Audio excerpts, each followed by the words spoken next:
There's no question in my mind that today's decision will mean more voter discrimination. This case brought up for the court essentially the heart of the 1965 Voting Rights Act. Shelby County, a small subdivision in Alabama, sued under the 1965 Voter Protections Act to be exempted from Section 5 of that act. Section 5 requires Shelby County and all the covered counties to get pre-clearance before they make any changes in an electoral process. And by the way, when the Voter Rights Act says any changes, it means any changes. Things as grand as obviously redoing your entire electoral process, but it can be things even as minute and to the untrained eye as boring as changing a polling station. The court actually left Section 5 alone, saying that Section 5 remained, as far as they were concerned, constitutional. That is to say that the DOJ could require certain places to pre-clear electoral changes, but rather it did sort of an end around and eviscerated Section 5 by striking down Section 4. Section 4 is the section that, by formula, gives us the parts of the country that are, in fact, required to get pre-clearance under Section 5.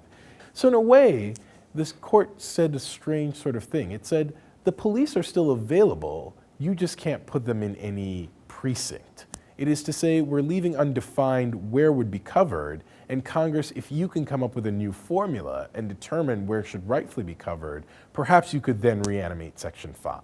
This was a split decision. What does that say about the court? Now, the interesting thing, and some people may even say strategic, is that the court chose to put it on ice. And I think that was not unconscious.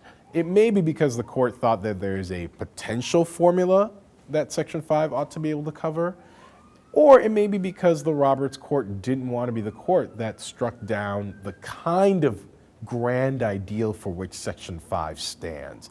In particular, though, it shows a worry that this court is willing to speak the talk of deference to Congress and even put together a strategic decision which makes it look as though they're handing things back to Congress, while in the same breath ignoring what the chairman of the judiciary called the most considered piece of legislation in the last 27 years, ignoring tens of thousands of pages on the judicial record, ignoring Congress's deeply considered commitment to not just re-upping, but changing and, in some important ways, modernizing the Voter Protections Act, and doing so all under the cover of still being deferential. That, for many of us Supreme Court watchers, is a deeply worrisome complexion.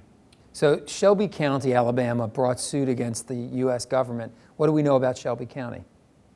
Shelby County is not a terrifically attractive plaintiff. So one of the things that's deeply worrying about this decision is that the majority uses the idea that the Voter Rights Act is stuck in the past to be its lever into striking it down. But the Voter Rights Act is indeed not. The Voter Rights Act has both a bail-in and a bail-out provision. That is to say, the original covered jurisdictions are not the only ones covered, and thousands of jurisdictions have bailed out.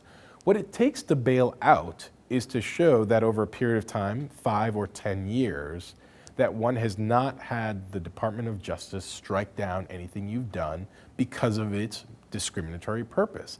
Ask yourself why Shelby County didn't apply for that.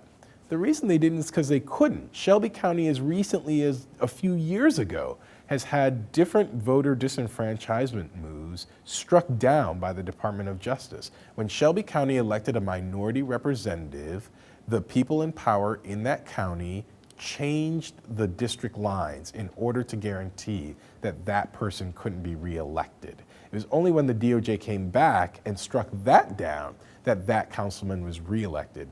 So practically speaking, what are the results of today's decision? Look, many of us agree with the majority's decision that we don't live in 1965, and none of us want to be the sky is falling. The world has changed, and rightfully so. As the dissent points out, the world, and to be fair, as both the dissent and the majority points out, the world has largely changed because of the Voting Rights Act. That being said, I've had the privilege of working in the field, and I will tell you that when politics are at stake, the number of sophisticated and subtle and often dangerous and manipulative things that people will do to entrench their power is disturbing.